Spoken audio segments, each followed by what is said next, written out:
it's the belief triad. Yes, you have to believe in yourself. And yes, you have to believe in what you're doing, whatever your side hustle is. Okay. You have to believe in your customer even more than they believe in themselves. So what does this look like? In the scene in Pretty Woman, when Julia Roberts takes Richard Gere's gold card to go shopping on Rodeo Drive, and the salespeople won't wait on her. And we all think we're not being those mean salespeople. But when we don't believe in our customer, when we don't offer them the most expensive thing, because we don't believe they can afford that, we think we're being nice. We're not being nice. We're being those mean salespeople who don't believe in our customer. Well, hi there, and welcome to Side Hustle Hero, the show that is laser focused on inspiring you to take action to start or to scale your side hustle income streams. I'm your host, Joan Posavy. Have you ever wondered if you're charging too little for what you do? Or caught yourself thinking that lowering your price will make it easier to sell?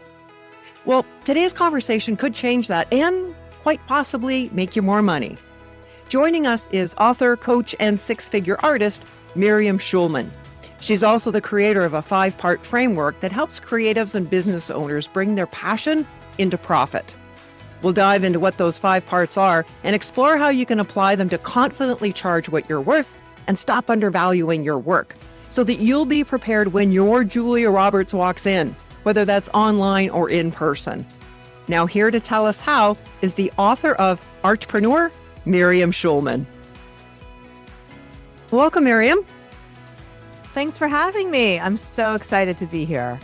Given your expertise and experience in helping creatives profit from their passion, what have you seen to be the biggest barrier or challenge to someone who's trying to hit that and go beyond that $100,000 a year average in sales, as you've done? I've seen the biggest barrier for most business owners is getting over the idea that cheaper is not easier to sell.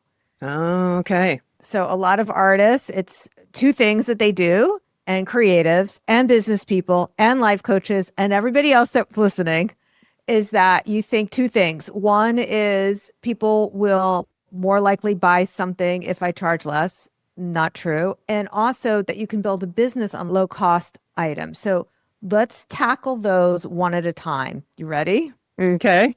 Okay. So the first one is just the price tag in and of itself. So the example I like to use is that if you were going to go, Joan, and you needed a vet for your pet, you needed a vet. Do you have pets? Not at the moment, but I do have a very large horse, so I guess you could call that a pet. Okay. That could be expensive. Very. Yeah. So tell us, like, how expensive it'd be something to have. I think it sums it up in a Instagram cartoon I saw the other day. It was a drawing of a horse that was completely wrapped in bubble wrap. And the caption was, "Because I just got your last vet bill." Yes. Okay. So now if your horse needed something to make, what's your horse name? Her, Lulu. Her, to make Lulu like healthier, happier, safer, increase her, whatever it is. And the vet told you it was going to be $3,000. And your neighbor said, but you know what? I know someone who will do it for $200. Oh, okay. What's wrong with that? Right. And I wouldn't believe them. No, because it needs to be what's known as reassuringly expensive. Reassuringly expensive. Reassuringly expensive.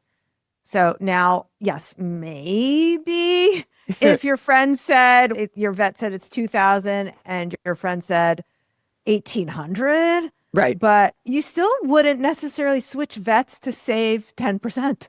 Correct, especially if that other vet. Yes, I've got a track record with them. You trust your vet. Yes, you trust them. Yeah, yeah. Okay, so we see this over and over again across industries. I went looking for research for my book Artpreneur about selling watches. Would I be able to find a Rolex for less money? Now, so using that as an example, would you buy a Rolex on eBay for $47? Yeah, that does not exist unless it's a fake. What about $400? Right, still. Okay, yeah. And I went to a used watch store The lowest Rolex at a used watch store was actually more expensive than a new one. And that's because the store owner knows it's harder to sell a cheap watch. Okay. And so here's an example. It would be easier to sell a watch for $6,000 than it would be to sell one for $400 or $47. If it's a Rolex or a brand name like that, where we have a preconceived idea of what that price point should be. Correct. So we talked about vets. There's a question of trust. Yes. We talked about Rolex. It's a question of prestige. Okay. But then there's also a question of impact. So here's something. So it's not just a question of what price tag you assign to the item, but what you're offering. Because I see a lot of people, they offer something that they can charge for less money because they think it's going to be easier to sell. Okay. So not that they're undervaluing the thing, they're offering the right amount for the thing. Okay. So I see this with my artists. They'll try to make a small painting because they think they can put a smaller price tag on it, which is true. But people don't necessarily want a small painting because a big painting you can put over a couch and Yes. everyone walks in and sees it. But a small painting, where are they going to put that? In their bathroom? And this is the same thing across industries. So it's, again, like if you're a life coach, if you're offering a 15-minute coaching session, I'm just making stuff up now. Sure. Like, just 15 minutes for $30, great. But is that really going to help me get the transformation I need? So people are looking for something that's going to give them a transformation and it's going to give them a big impact. And that's going to come with a higher price tag.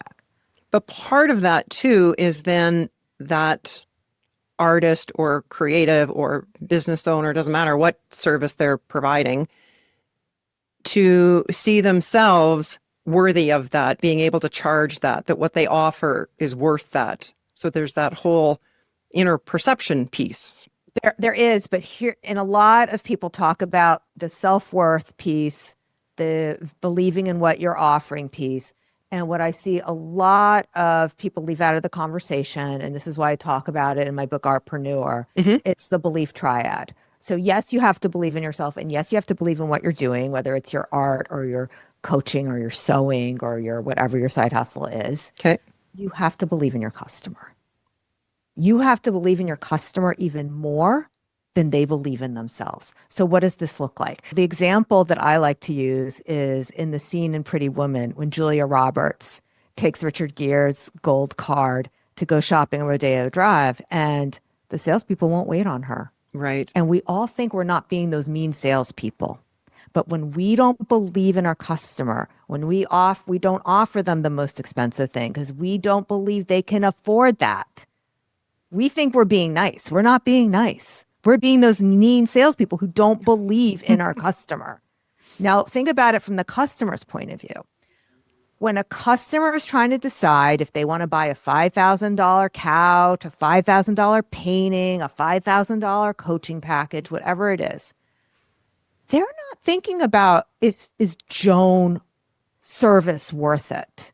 They might on some level, but what the bigger conversation that's going through their mind, Okay. if I'm thinking about buying something from you, Joan, what's going through my mind is, am I, Miriam, worth spending $5,000 on? So if I sense that you don't believe in me as a customer and you're talking about yourself, if you're talking because you're trying to prove that you're worth it, or you're Right. trying to talk about your couch because you're trying to prove the couch is worth it. But I don't think that I, as the customer, deserve this thing. You will lose me. And that's a piece that a lot of business owners don't think about. So that's why inside Artpreneur, I give an overcoming objections chart where I walk people through what's going through your customer's mind when they're presenting an objection. That's such an important piece versus, like you said, that focus on here's this fantastic couch I've got and here's all the reasons why it's awesome. Or here's 10% off. Yeah. It's not gonna work because you're making it transactional instead of talking about, do I deserve this? One of the brands who did it really well was L'Oreal when they had their brand campaign, because you're worth it. they understood that psychology. That Yes. was like, oh, yes, it's more expensive than their competitor, Clairol, whatever it was, but I'm Right. worth But it. they're worth it. Yeah. But I'm Excellent worth it. example. Well, I got to drill down further on your tips for growing that, but I'm just wondering if you could give us the if you can give us the Coles Notes version of your business income trajectory as an artist. Like, how did you land your first sale and how did you ramp it up to that sustainable living? Oh, great question. So I remember my first sale was only $300 Okay. and I had sold an artwork. And the first thing I did so the first one I sold was a commission for a painting. And before I gave it to her, I went and got myself a digital camera so that I could take a picture of it and create a website Yes. because I knew I needed a website. So that was like the very beginning. But my career Oh, really started because I had painted my son in his Batman costume. cute. And yeah, and my son was basically the original influencer at age 4. I hung that portrait in my hallway because my son was very good. I didn't put him up to this, by the way, but he Okay. would take his friends to look at the portrait because he was so proud of himself in his Batman costume. And then the friends would take the parents to see the portrait. Look at what Steph's Ah, mom did. yeah. And that is how I got commissions. And then when I started getting commissions, I would tell the moms, you know what? You don't have to come by. I'll bring the portrait to the playground at school pickup. Why did I do that? You're laughing, so you must know because I knew all the other mothers would Right. see the portrait at school pickup. Nice. Where did you get that from? Most people wouldn't think to do that. That marketing, self-promotion mindset that you have. Oh, great question. When I first quit my corporate job, I haven't always been an artist. I did go to Wall Street because I didn't believe I could make a living as an artist. And after 9/11 happened, I decided wasn't going to do that. But at first I still didn't believe I was going to make a living from my Sure. art. Yeah. So what I did was I was painting on the side and I took a job as a Pilates instructor at a gym. But the gym wanted me to sell personal training packages and they gave me sales training. But then that's when I had my aha moment. Oh, Okay. they're teaching me over here how to build relationships, Hmm. how to make sales. I can use to sell my portraits. So Yes. some things I've done over the years have been experimentation, and I've made my share of mistakes along the way. That's for sure. I've Okay. underpriced my art. Like I said, my first portrait was $300. How did I come up with that? Because I looked around at what other people were charging and thought I should charge less. So Right. I've made all these mistakes that we're talking about. Hmm. And but it's 25 years later, and that's how I'm Yes. able to tell other people don't make these mistakes. Right. And that was a watercolor, wasn't it? Yes, it Your was. son, that's what you do. So you Yeah. had that $300 sale. What was your revenue like when you decided to quit? No, actually it wasn't a conscious choice. It was 9/11 that caused you to quit, right? It Like, was a conscious choice not to return. I was yeah. on maternity leave and I could have gone back to that world. I did Okay. walk away from a very lucrative job. Hmm. But when 9/11 happened and I saw the World Trade Center burn to the ground and I used to work down at the World Trade Center, I took that as my sign from the universe. I'm not going back to that. So, like I said, at first I was painting on the side and then making money as a Pilates instructor. Right. No, the Okay. first year was not six figures. The first year was 8,000. The second year, I don't remember what the second year was, but it was like 12, then 24, Right. then 50, then 60, then 100. It was something like that trajectory. So Yes. it took a while, but then also don't forget, we're talking about these numbers that were 20 years ago. Yes. So 60,000 20 years ago was great. I mean, Yeah. I was very happy with that. But you then built it up well into the six figures. Yes, I did. And many of Okay. my clients have done the same thing and they don't have to sell portraits. So they've done it during Yeah. various types of whatever their creativity is. In your book, you talk about a framework to bring your passion to profit. What does Yes. that involve? And I guess most importantly, how do we actually do that? Yes, it's a 5-part framework, Okay. and people are going to recognize this as any business because really, I know artists think they're unicorns, but they have to follow the same principles as everybody else. So the pieces are production. Are you producing enough inventory, or are you offering enough services to make the living that you want? And this is Mm, going to go hand in okay. hand with the second piece, which is pricing. So a lot of times I'll ask my clients, okay, you say you want to make 100,000 or 60,000 or whatever it is they're telling me they want to make. Okay. How much art do you have to sell this year in order to make that at the prices you have right now? And then Right. they'll realize the numbers don't work. And Okay. so this is why I say you can't build your business making stickers. You can't build, if you're not Target, if you're not Hallmark, Yeah. you don't have the distribution.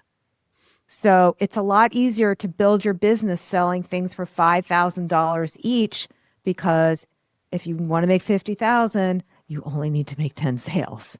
But If what you do want you to make say? 100,000, Yeah, you only need to make 20. but what do you say to them? It's I've only ever sold a piece for $800 or 1,000, and now you're like, how do I jump to 5,000? Yeah, there does need to be a buy-in. I can give you examples from, and we are talking about paintings, but client Brett lives in Missouri, and he was asking 3,500, and I told him, "Oh, your clients will definitely pay more." And at first he didn't believe me. Okay. This is why we hire coaches though. But now they are buying in Missouri 5,000 each, and within a couple of months while working full time. So I know we're talking to people at the side hustle. So he's a full-time medical sales rep with, so while doing that, he Yeah. made $30,000 within 6 months selling his art. And the Nice. biggest difference was raising his prices. Hmm. Kayla, another example, she was a vet tech in Arkansas, single mom, 2 kids. She was spending way too much time doing pet portraits on these like tumblers for $100. I Yeah. said, you Yeah. gotta stop. You're burning yourself out. And she was afraid of giving up that income. So I took a look at what she was doing. Similar thing. She had not portraits, but they were paintings of animals. And she was asking 1,500, which is a lot, but I knew her clients would pay more. And yes, this is in Arkansas. And then she raised her prices. And listen, I know a lot of people are worried about their old clients getting mad at them. Have you heard that? Oh, but people know what the old prices are. No, her old client came back, bought it at the higher price, her Okay. new price. Yeah. She got $2,000 more for the same exact thing. And he ordered more things. Right. She made $5,000 instead of $1,500. From the customer standpoint as well, from that client standpoint, the original first piece that he bought in his eyes is now worth more. True. Right? But our ceiling for what we think people will pay is usually a lot lower than what they actually will pay. And we can see this at work in our own life. I know myself, if I go shopping and I want a dress or a cardigan, I might have a price in mind. Yes. But then there's reality. So, oh, you mean you can't get shoes for $60 anymore in 2025? I'm like stuck in 1985 still. So you end up spending a lot more. If you want something, you get it. I've definitely found that where, like you said, a certain price point for something or something I wasn't even intending to buy and comes across my radar. And I find that if for whatever reason I decide I want this, I will find ways to justify it.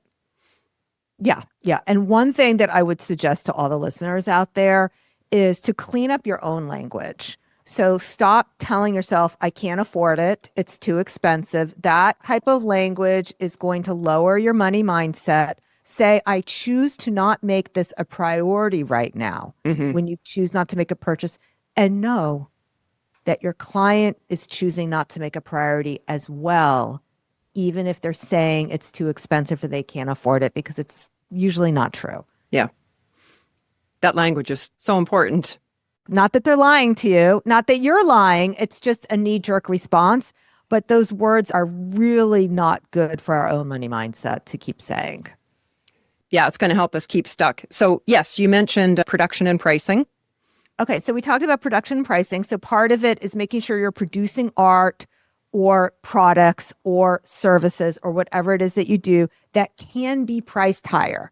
We can't sell a sticker for $5,000. We know this. We can't sell a crochet doily for more than a couple. There's just a limit. So what you're producing needs to be something that creates impact for people, that creates a transformation, and then it needs to be priced appropriately. The third thing is prospecting.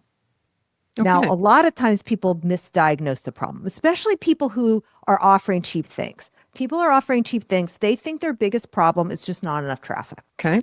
They said, like, oh, if only I had more people to buy my $5 handmade greeting cards. No. No. But they think, I just need a bigger audience. Okay.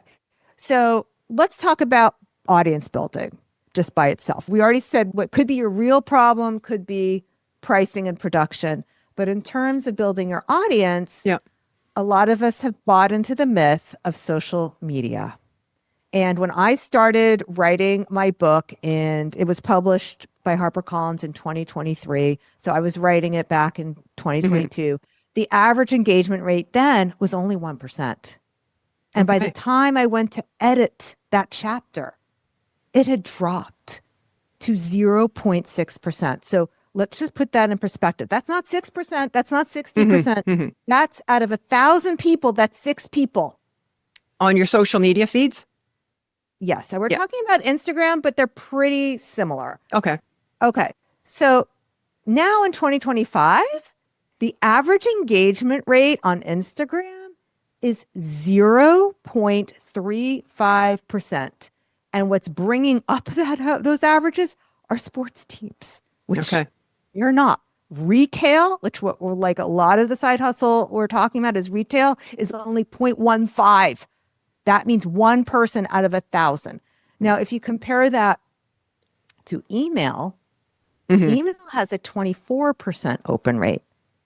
So you have less than a 0.2% chance of somebody seeing your post, or a 25% chance of them seeing what it is that you're talking about, what it is that you're selling.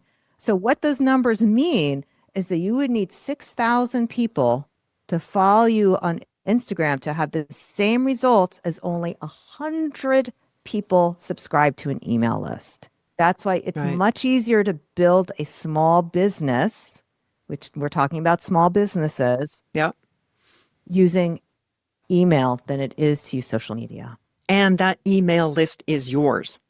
With the Instagram, you're at the mercy of the algorithms and what's happening there. Plus, and I've seen, and this is scary, I've seen this a lot in the last couple of weeks, more people with their accounts shut down for no apparent real reason.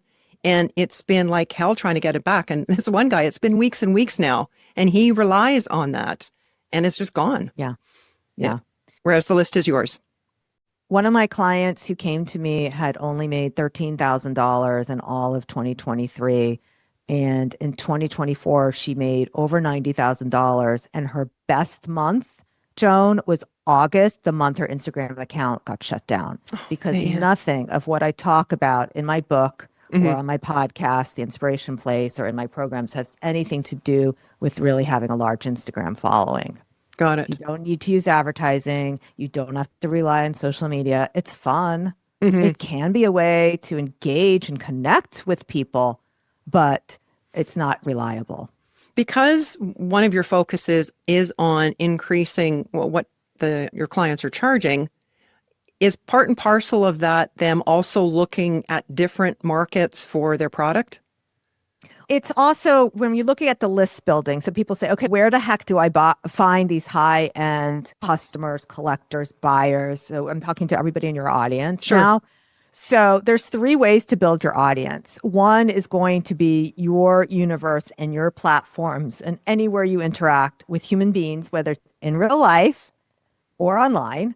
And right now in 2025, moving into 2026, and we are in a trust recession. The more you can make what you're selling tangible to people, the easier time you're going to have selling, which really means in real life is going to be the easiest. Okay. So that's the first way is your universe where you come in contact. You also, though, have the second way, which is other people's platforms. This is what we're doing right now. This is why I'm Yes. on your podcast. And why that? I'm talking about free publicity. And this is something that's available to everybody. You do not have to be famous. So that is the second best way to build your audience. And these aren't necessarily ranked. It's just the second way to build your Sure. audience is through publicity. Yeah. So one of my clients lived in Montana and not a lot of people there. And she was working 60 hours a week at her other job. So just like your audience, side hustle. But she focused on publicity.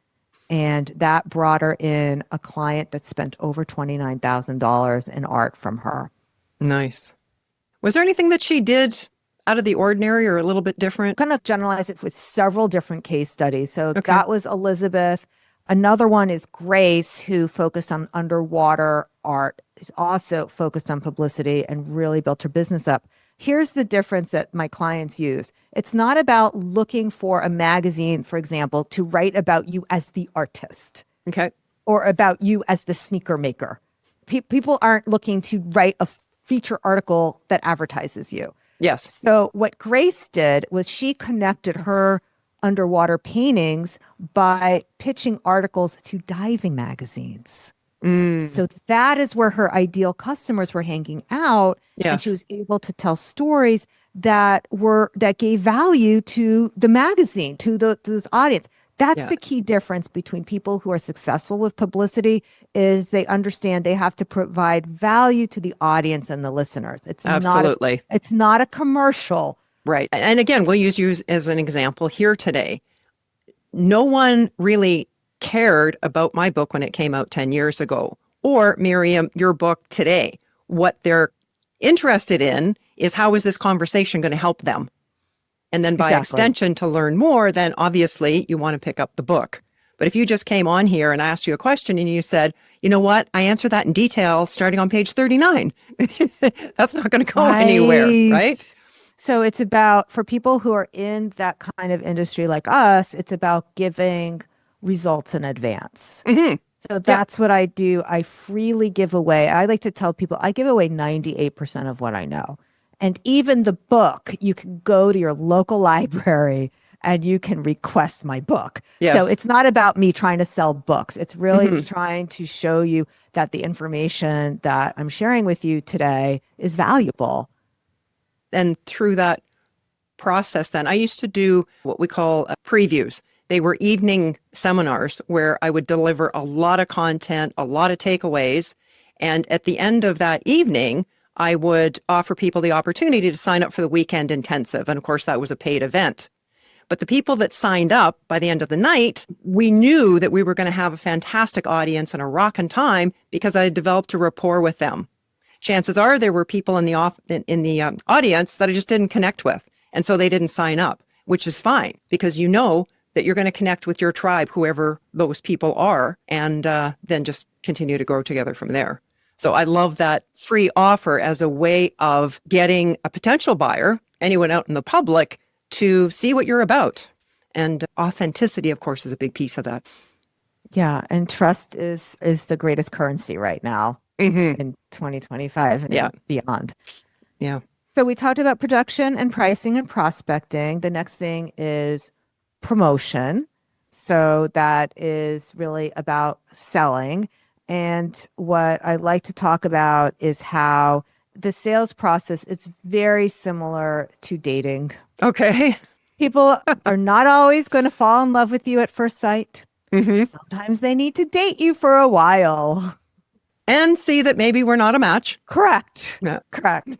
So it's a lot of times I'll have clients who get frustrated when things don't happen right away. Like I have a client who's applying for galleries. Says, how many did you apply to? And he told me 10. I says, if your son said to you, I went on 10 dates, but none of them were the one, what would you say to him? When are you going on number 11? That's right. And another thing, and this is true for artists, I'm sure it's true for the side hustlers also. Often we feel that we need to find some brand, some partner, some store to rescue us and do the selling for us. But the thing is that in order to get that gallery, that store, that partner, you have to sell to them.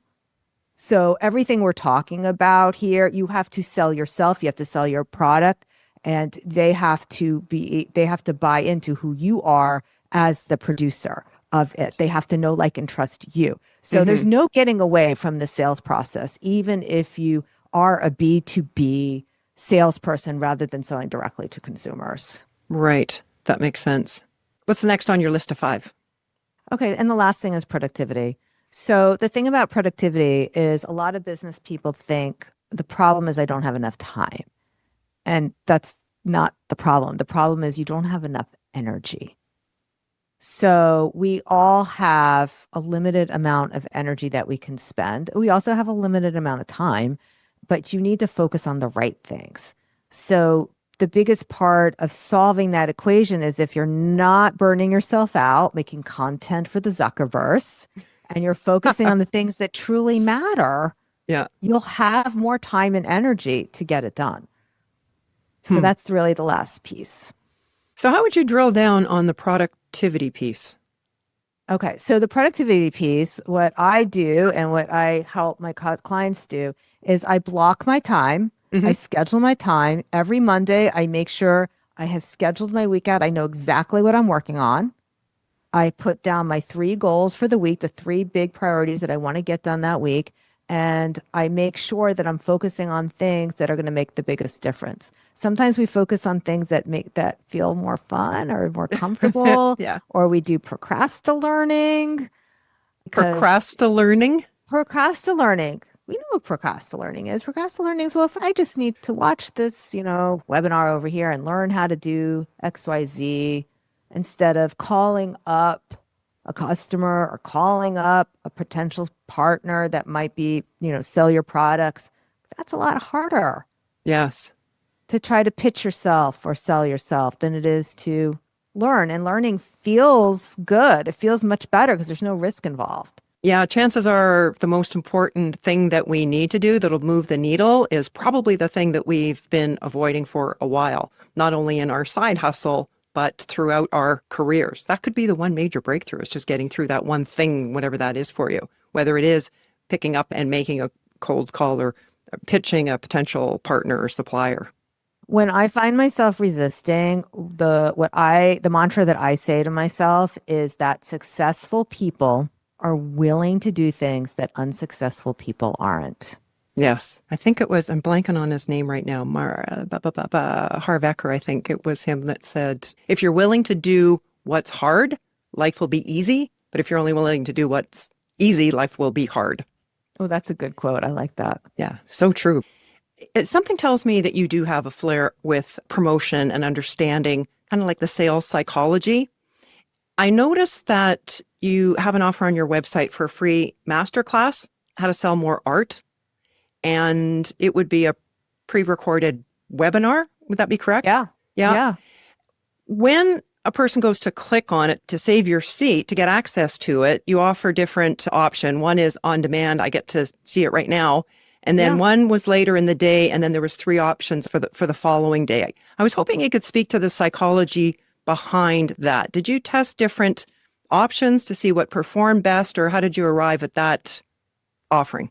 Yeah. Okay. So there's some people who I just want it right now. Yes. And a lot of that psychology has happened because of Amazon, because of streaming services. We no longer will make an appointment. There's no such thing anymore as at 8:00, I watch The Cosby Show. Right. That doesn't exist anymore. Yeah. Okay. Or Seinfeld or whatever it was that you did on Thursday night. You want to watch it now? I'm going to stream it now. Where can I stream it? Unless we're talking about sports, people want to stream it right away. So we do give that option, but sometimes people, well, they don't have time to do it right now. So then we say, okay, well, you can schedule to make appointment at one of these times. Right. So that is the psychology behind that. And just so the listeners know what you're talking about, Joan, they can access that webinar, schulmanart.com/sellmoreart. It is free. I do go through the 5 most common self-sabotagers. Nice. That I say artists, but if you do watch it and you're not an artist, you will recognize most likely some of these things. Oh, okay. Lovely.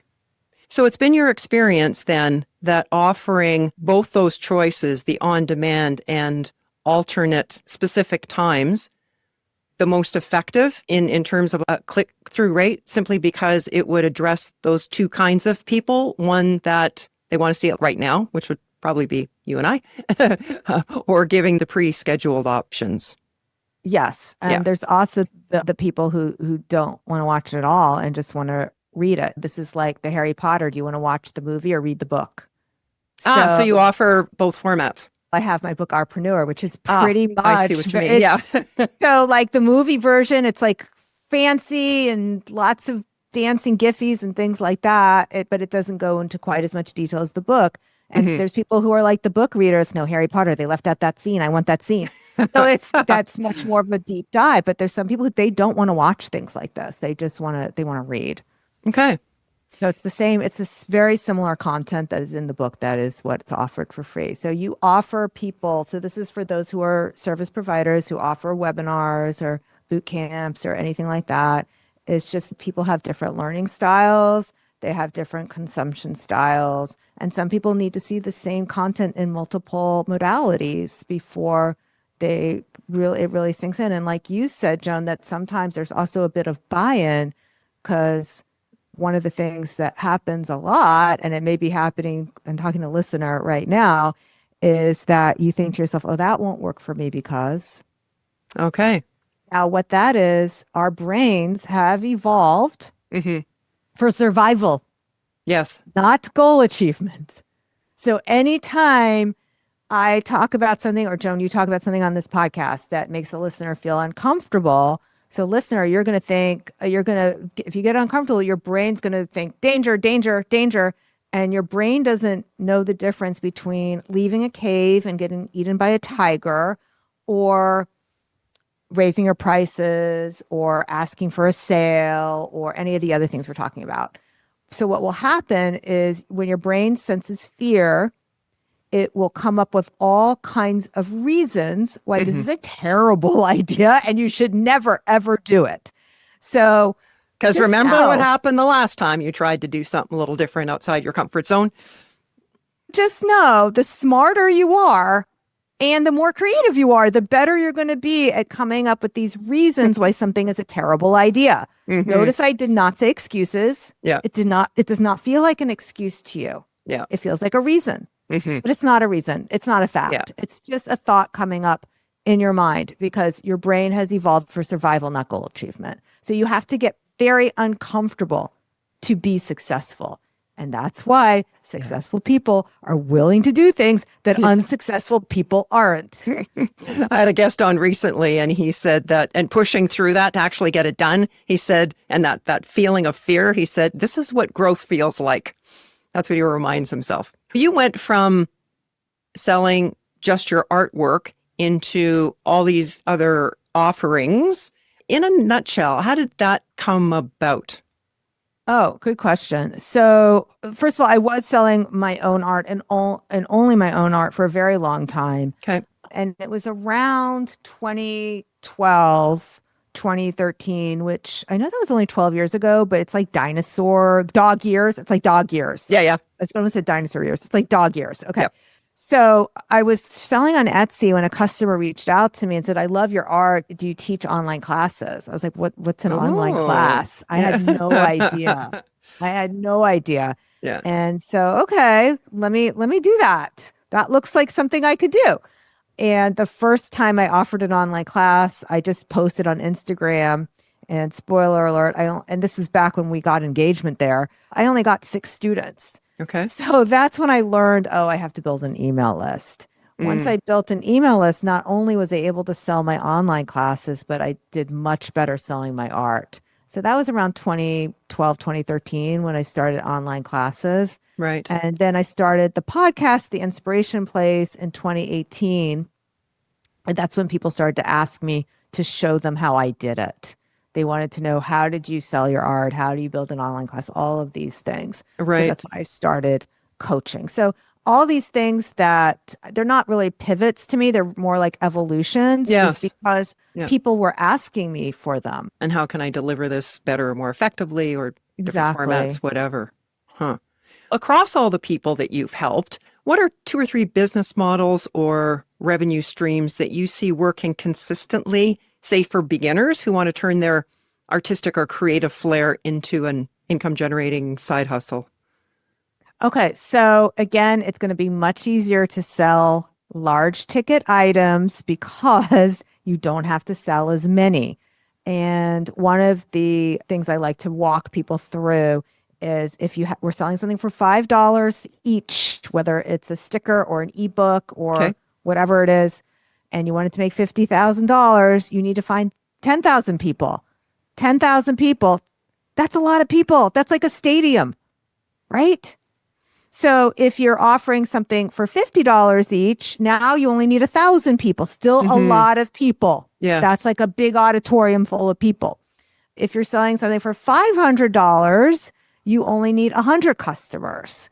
If you're selling something for $5,000 and you want to make $50,000, you only need 10 customers. So these higher ticket items, you need less customers. And I have to tell you that you'll get just as many questions about your $5 item as your $5,000 item. Because you've done them all. And do you... Yes, I have. Yeah. Do you then recommend that funnel idea in terms of your product offerings going up in value, starting with the free webinar and then the book, then the course, then the Okay, so I abide by within my world, it's either free or expensive in terms of what I offer. So I have free podcast. I have my book Artpreneur, which I said, yes, you can buy from the bookstore or you can get it from the library free. Okay. But once you want to work with me, I have a $2,000 coaching program and I have a program that's $10,000 to coach with me for the year. So that is what I teach for my students and that is what I offer for myself. So you offer free and high end. So you don't have any online courses that people download for $49 or $99 or... I do have a boot camp where, again, I do offer a free version of the boot camp. Okay. And then they can do the VIP version. And the VIP version is $47 where they get a little more access to me. But that's not really a revenue generator, Joan. Okay. That is just a way to get somebody to pay attention to what it is that I'm offering almost for free. So that's not really the revenue generator. So if I was coaching somebody who did something similar to me, that is the business model that I do. Right. What I would suggest other people do. They're with me for a whole year. It takes a while for them to learn the material and then apply the material and then getting the coaching and the community and the accountability and the support. So they need that in order to get the transformation that they're looking for in order to make 6 figures a year. All right. What's the best use that you've found for AI in your business these days? AI is great for productivity. And so we do use it a lot. I love using it for analyzing data. I love using it for when I have a podcast, I will record it with AI. We use that to make summary notes. When I have a coaching call, we record that with AI. So that it's transcribed, it's summary, there's bullet points, it helps me find testimonials faster. Yeah. So there's lots of use cases for AI. What's the best way for our listeners to connect with you, Miriam?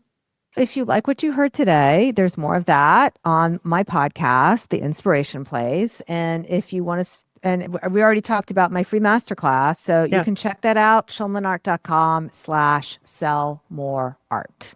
Excellent. And I'll make sure that we drop that link in the show notes. So what's your best tip to inspire others to start or grow their side hustle dream? I'm going to end this podcast the same way I ended my book, which is to keep marching forward, not walking in place, not marching in place. And don't blame your boots. What do I mean by that? Don't blame the circumstances. Put one foot in front of the other, making forward progress. If you make a mistake, the only way you'll know is if you keep moving forward. Just keep at it.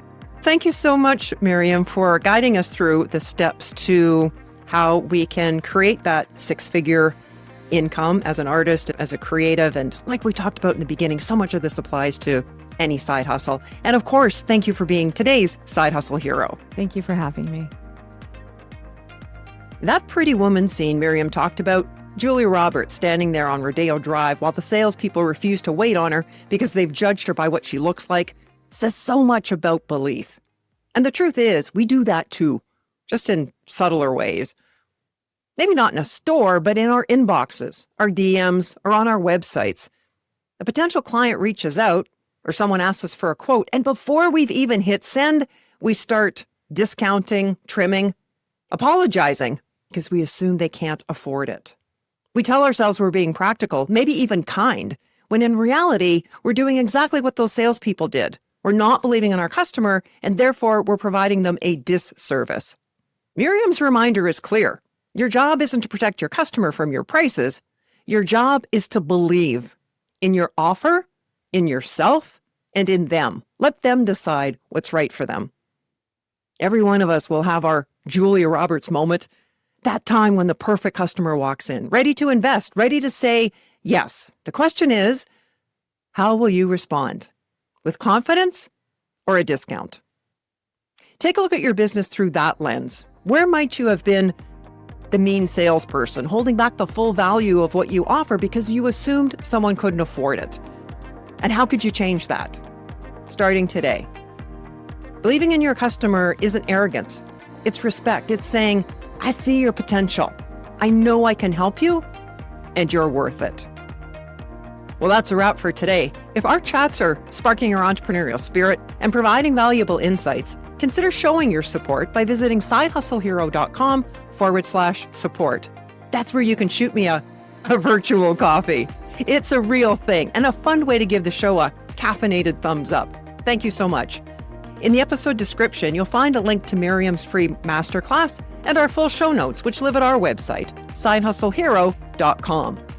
While there, be sure to grab a copy of my 28-page guide called Smart Start, From Idea to It's Live in 7 Steps, a beginner's guide to launching your side hustle with confidence.